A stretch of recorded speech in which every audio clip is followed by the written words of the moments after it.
En avril 2020, alors que la France est plongée en pleine pandémie de Covid, Christophe s'éteint à 74 ans, officiellement d'un emphysème pulmonaire. Son fils Romain Vidal, issu d'une aventure avec la chanteuse Michel Thor, lui rend un dernier hommage dans son livre Christophe, mon père inconnu.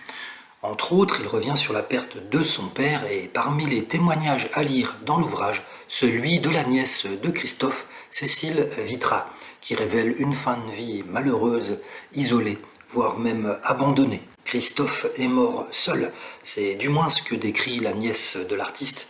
J'ai essayé de faire comprendre à Romain, qui souffrait terriblement de l'éloignement avec son père, que cette attitude hostile et de fermeture n'était pas particulièrement dirigée contre lui. Christophe voulait s'éloigner.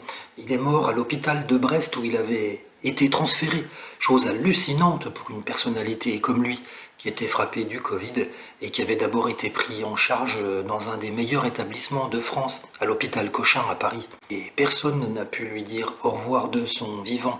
Presque personne n'était là pour un dernier adieu au cimetière. Souffrant et seul, il est mort, comme un malheureux, sans personne à ses côtés.